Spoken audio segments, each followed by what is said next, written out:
For your listening enjoyment, John Lund as Johnny Dollar. That plane crash, Johnny. Did you hear? Yeah, I just turned off my radio. It's horrible. Who is this? Oh, I'm sorry. Sam Harris, Columbia. Oh, yeah, sure. Does your company carry the policies on that airline? Yes, but I'm not thinking of that. That crash was planned. Oh, they're definite about it now? Yes, an explosion. Some kind of a bomb. There were 13 people killed in the plane, and they don't know how many in the houses it crashed into. We've got to place responsibility. The company wants to do whatever it can. We've got to find whoever is responsible. Yeah, sure, Mr. Harris. You want me to go out there? Yes, we do. The airline representative is a man named Reed. Go out and do everything you can.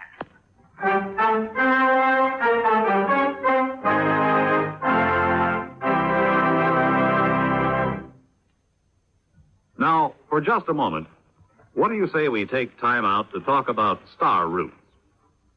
Never heard of them?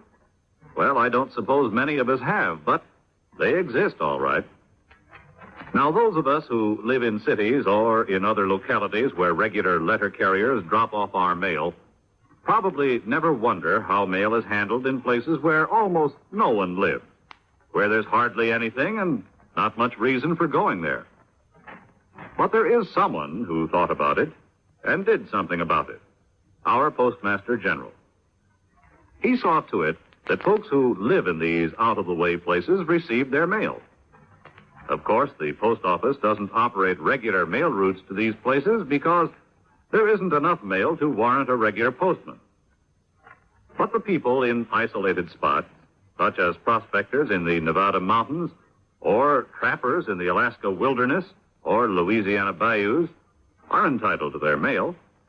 That's why the Post Office Department has set up a system of contracting responsible agencies to deliver mail to out-of-the-way places. These special mailmen follow what are known as star routes. Deliveries are made usually to mailboxes similar to RFD boxes that stand in the middle of some barren waste or along a rarely traveled river. Star route carriers use cars, horses, mules, rowboats, dog sleds, or airplanes, whatever they need to deliver the mail. Sometimes they even walk. Yes, the job of the star route postman is a rugged one. And our hats are off to these little publicized employees of our United States Post Office Department.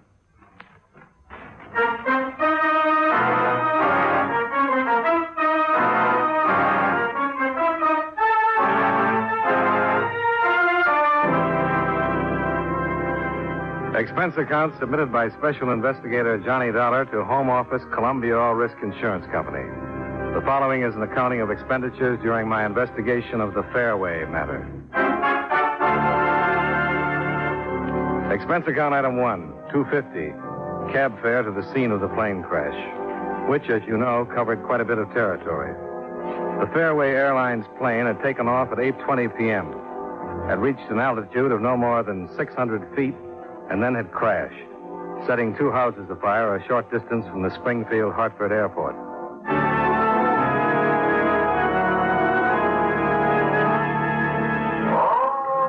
I got there a little after 9:30. One house had been partially saved, but the other had been completely demolished. The family of four living in it had been killed. The parents of one child in the first house were not expected to live. And beyond, twisted pieces of the plane were scattered across a field. Fragments still smoking, turned white by the foam from chemical extinguishers. Mr. Reed? Mr. Carl Reed? Mr. Carl Reed? Hey! Sarah! Over here! Please tell me!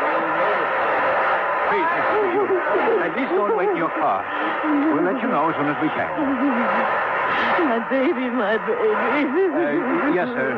What did you want? My name is Dollar, the insurance company. Insurance company? Good Lord. This is hardly the time to worry about money, is it? I'm only an investigator. They've hired me to help in any way I can to fix the blame. I'm sorry. I misunderstood. Yes. You'll have to excuse me, Mrs. Goodyear. There are some things I have to do. Come along, Mr. Dollar. She doesn't know about the explosion. She thinks there's a chance her daughter wasn't on the plane, but she was. She was a stewardess. You haven't told her? I can let her hope for a couple more hours. Oh, why shouldn't I? I've had to tell so many people. Oh, it's horrible.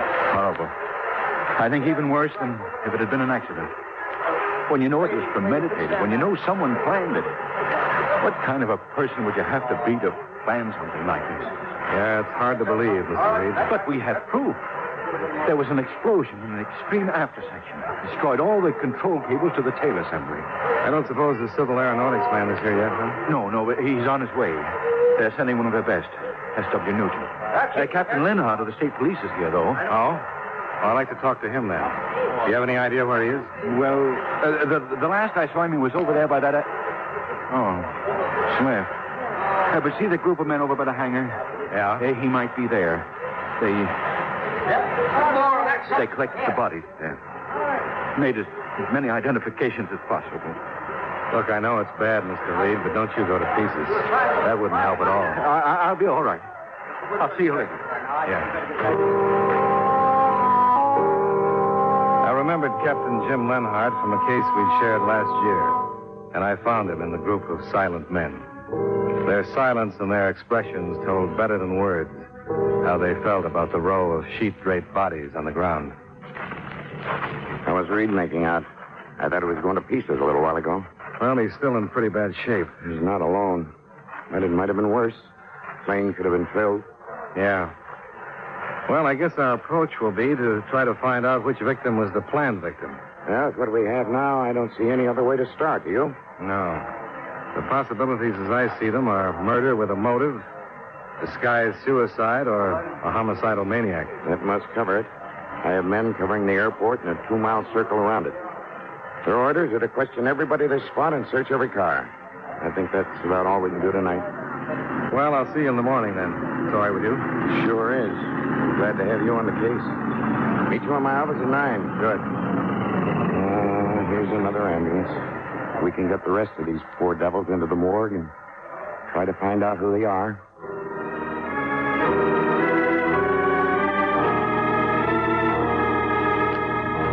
The next morning, the official findings were released. The explosive had been nitroglycerin. It had been detonated by some electrical means, which it was assumed was connected to a timing device that had not yet been found. Captain Lenhart's men had questioned a number of suspicious characters near the airport without result. But Lenhart himself had received an anonymous tip on a possible suspect, a Wilbur Wheeler, who was a member of the ground crew that had serviced the plane just before its takeoff. Wheeler was shown to the captain's office about 40 minutes after I'd gotten there. Why did you pick me to come up here? Why didn't you get Straker or Mills? They're over me. It's just routine, Wheeler. Routine? You must have a reason. I got a right to know if you got a reason, haven't I? Why do you think we started with you? Well, I'm asking you, aren't I? The stewardess who died in that crash, Shirley Goodhue. I knew her. We understand that she meant something to you. Weren't you in love with her? Yes. We understand you made quite a pest of yourself, phoning her at home and waiting for her at the airport. And then a week or so ago, you learned she was going to marry the co-pilot who was killed. What's his name? Bill Strand. Wasn't it, Wheeler? Yes. You're saying that you think I caused that crash. Well, you wanted to know why you were here. I told you it was just routine, Wheeler. And it would have been if you'd acted differently, but it sounds as though you're trying to hide some facts from us. I won't anymore. I don't have any reason to. Well, then why did you? Well, I don't know. I've been going crazy ever since I heard about it last night. I was still at the field. I got sick, and I had to go home. We heard about that. I got home and turned on my radio. Then I heard what caused the crash, the explosion. And I knew that a lot of things I've said and a lot of things I'd done were going to make trouble for me. Even getting sick and coming home was bad. What were some of the other things? Well, I said some pretty bad things to Shirley when I heard she was going to marry Strand. And I had a fight with him. You had a fight with him over the same thing? I guess for me it was really over that. He ordered me around one day, and I didn't like it. And that's how it started. He beat me up pretty bad. Said he'd have my job. And I told him that I'd see the day his plane with him in it would be plastered all over some hill. I know what it sounds like now, but it didn't mean anything. It was just talk. It was plenty of that, all right. You heard enough, Dollar? I think so. And that's all, Wheeler. I can go? Yeah. Nobody'd be stupid enough to compromise himself the way you did and then pull a job like this. All right. I sure made a lot of mistakes. I know that. Yeah. Just be around where we can find you if we want to talk anymore. I can't go back to that airport, sir. I was going to call them and quit, if it's all right with you. Just be where we can find you, that's all. I will. I'm sorry. A lot of people are, Wheeler. Yes, sir.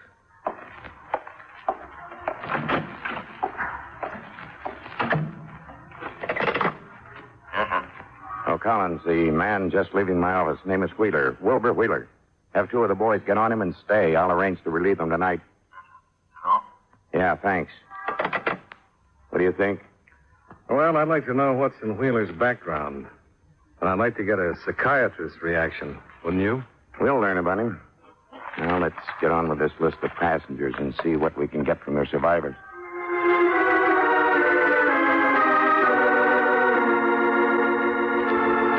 We spent the rest of the day in the efforts of 6 more of Captain Lenhart's men preparing files on the 10 dead passengers. One file contained nothing but a name, Rupert Stone. Gotten from the ticket office records is that of a man who had paid cash for space to Augusta, Maine. The Hartford address he'd given was non-existent, and the phone number rang a bakery where no one had ever heard of a Rupert Stone. That one we dropped until the identification of the bodies was complete. Lenhart and I started out to follow up a couple of the others that evening.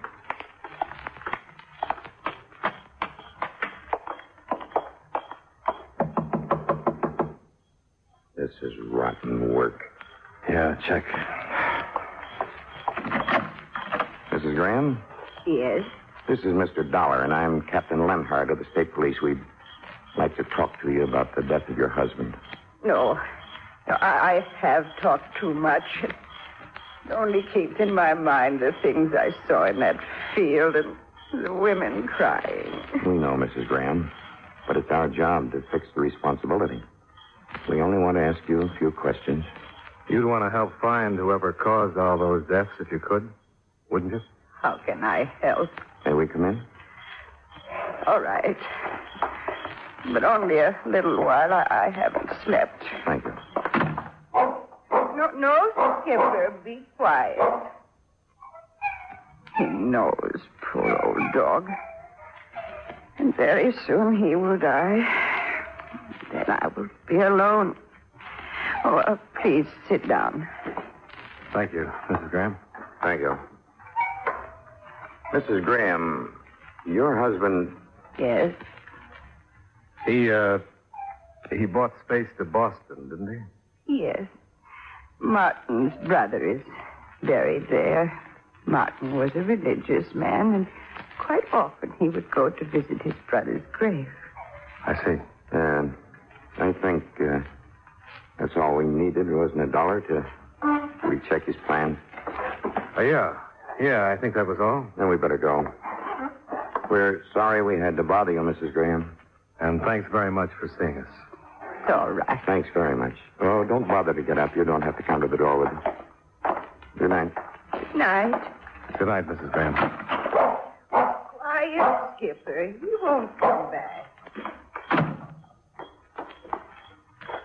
I couldn't cut it. I think that dog did it. Sorry. Don't apologize to me. This hasn't happened to me since I was a rookie. Why don't we have a drink on the way downtown? Well, it suits me. You know Al's on Front Street? Yeah, that's fine. Any place. I'll phone in from there and have Collins check me off duty.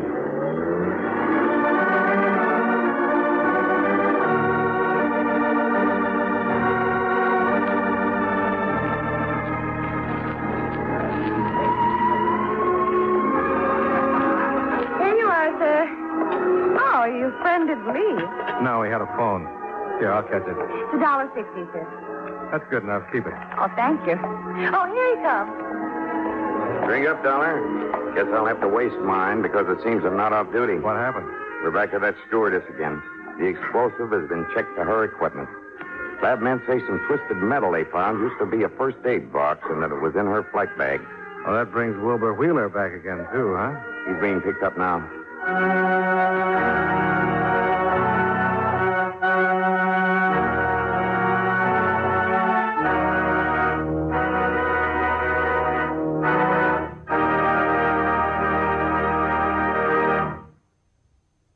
You know, many great men have attained the highest office in our land, the presidency of the United States. Can you guess the name of this man? He was a president of several firsts. He was the first vice president to become president through the death of the chief executive, the first president to be married in office, and the first president against whom impeachment proceedings were introduced. He graduated from William and Mary College at 17, and at 26 was elected to Congress. During his administration, a treaty was signed which opened the door to Oriental trade for the first time. If you don't have his name by now, here's one more important clue. On the last day of his term, he signed a resolution providing for the annexation of Texas. Who was he? John Tyler, 10th President of the United States. His life is part of your American heritage.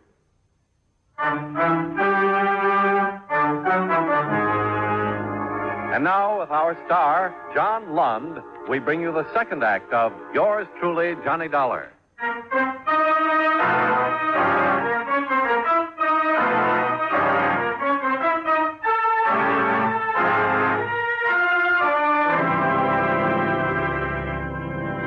don't like the idea of being loaded into a police car twice in one day with everybody in the block gawking at me. A lot of people have been loaded into police cars today. They were glad to come in and do anything they could to help clear this up. Oh, I want to help, too. I didn't mean it that way. We're glad to hear that. How long have you worked for the Fairway Airline? Oh, about a year and a half, I think. What'd you do before that? I want to know why you're asking questions like that. Why did you bring me back here? Because some new evidence has turned up, that's why. What does it have to do with me? It has to do with Shirley Goodhue. I don't know what you mean. I don't know what you're talking about. I told you everything there was about her and me. Did you know that she carried a first aid kit aboard the plane last night? First aid kit? I don't know what you mean. You don't? After working there a year and a half? What did you do on the plane? Oh, brought food on, checked the water, a few other things. Things that the stewardess would be involved in. She'd be there with you, wouldn't she? Yeah, but I don't know what you're driving at. I don't know what you mean. Where did she put her first aid kit, Wheeler? Well, why do you ask me that? I don't remember. I didn't notice. They had a place they kept it, but I didn't notice. Was it open? I don't know. What was in it? Well, if I knew what you meant, I don't know why you're asking me these things. Look, each stewardess has a kit. They take it off the plane when they leave, and they bring it aboard when they report for work. I don't know what you're talking about. The explosive, Wheeler, the nitroglycerin that was hidden in her first aid kit. Well, I didn't put it there. Well, that's what you mean, but I didn't do it. I don't know anything about it. 13 people in the plane, Wheeler. 4 people in one of the houses that crashed. Probably 2 more in the other. I didn't do it. I didn't do it.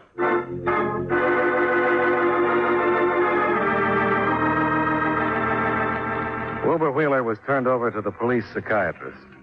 The web that was tightening around him was only circumstantial. And the question was, did he know that he could keep on saying he hadn't done it, and that we couldn't do anything without physical proof? Or was he innocent? Our last move that night was to go to Wheeler's room.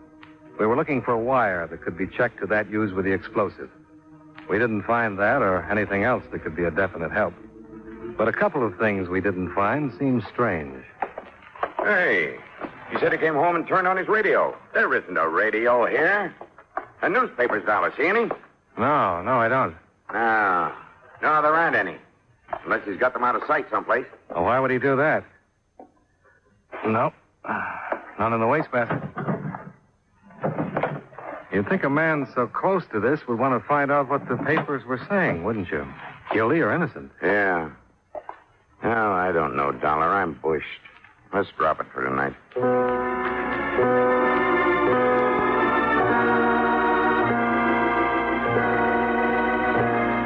The next day, Lenhart and I talked to the psychiatrist, who'd spent a couple of hours with Wheeler. The doctor said the Wheeler was definitely suffering from a severe guilt complex. But whether that meant he had actually committed the crime or had only wished secretly that harm would come to Miss Goodhue wasn't clear yet.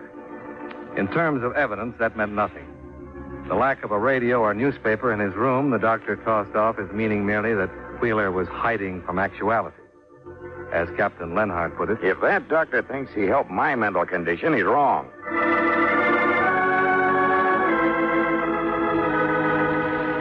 that afternoon, a development came from the Fairway office of Carl Reed. He'd been unable to locate another of his stewardesses. And when finally he'd sent someone to her apartment, she'd been found, shot to death.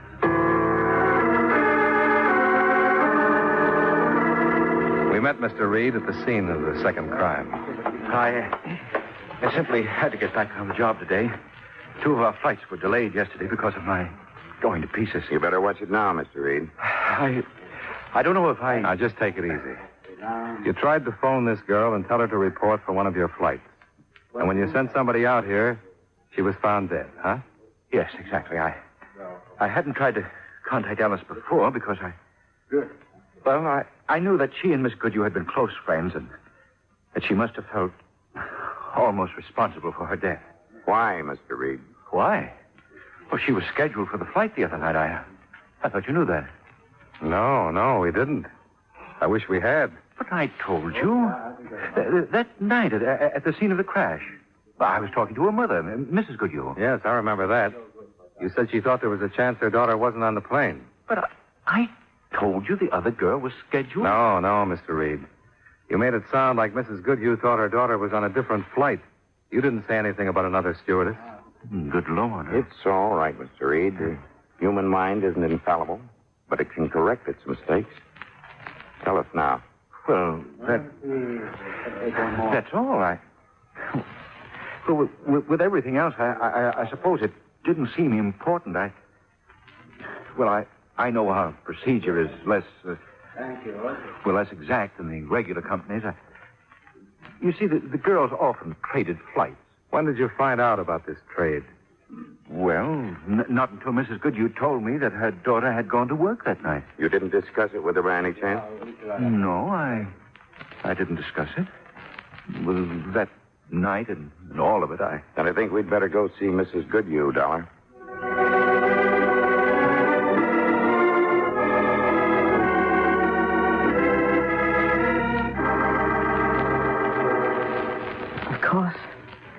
Of course, I'll tell you anything I can. We've just learned that your daughter wasn't scheduled to be on that plane, Mrs. Goodhue. Well, no, she wasn't. We understand that she and Alice Turner exchanged flights quite often. But do you know how it happened the other night? No. Shirley was here at home and the phone rang. What time was that, please? Oh, I hardly remember. We'd had an early dinner and... The plane took off at 8:25. How long before then? Well, an hour at least. No, it was less than that because Shirley left in such a hurry. What did she say? Well, she said that one of the girls was sick and she was going to take her place on the flight. Just up to Maine and back, she said. She said she'd be home soon after midnight. I've never liked rushed decisions, and I've always worried when Shirley left in a hurry like that. She did it quite often? Yes, they all did it. 6 of them live here in Hartford. I never liked it. Did she trade more often with Alice Turner than with the others? Do you know? Well, I don't think so. It was an agreement. If one of them couldn't work, one of the others would fill in. Then it's possible that Alice Turner called some of the others before she called your daughter. Yes, it's quite possible.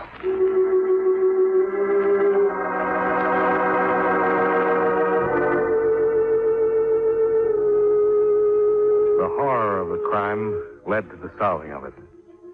Late that afternoon, I'd gone back to my apartment building, and in the corridor, just outside my door...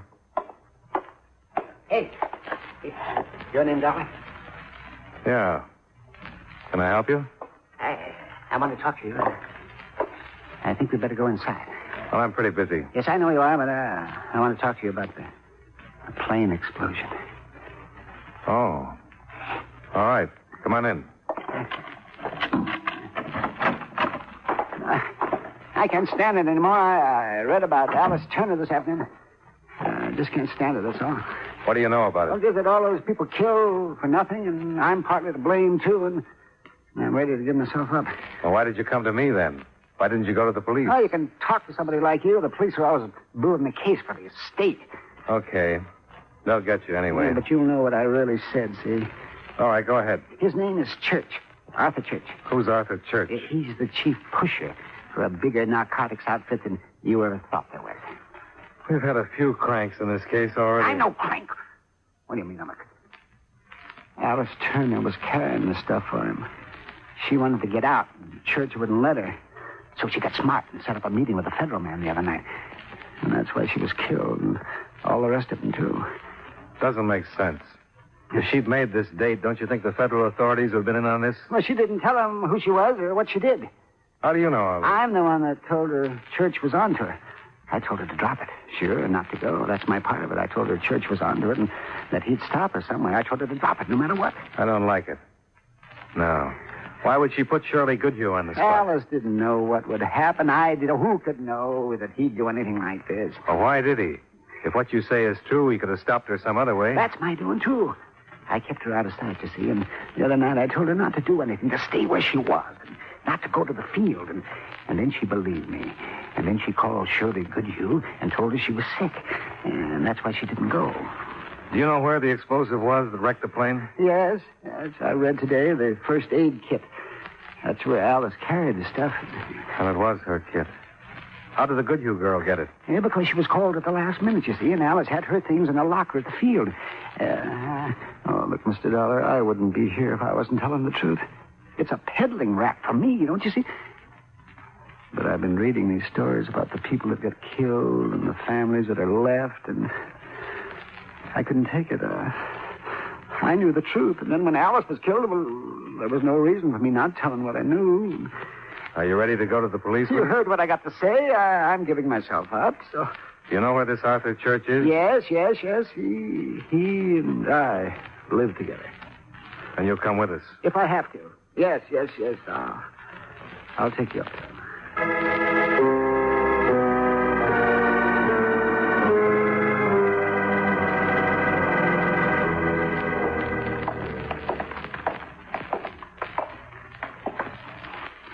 This is it, Moran? This is where I left him. You go in then. Tell him who's here. Just call him naturally.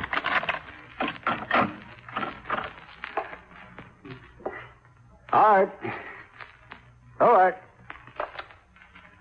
Ward, are you here? I'm here yet. Oh, out of the way. I got him.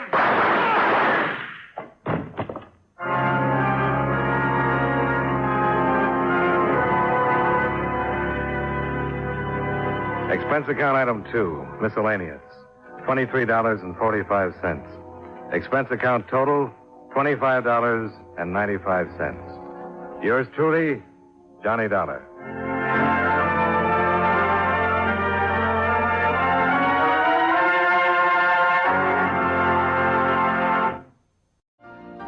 You've been listening to the OTR Gold Network. Find more classic radio at otrgold.com.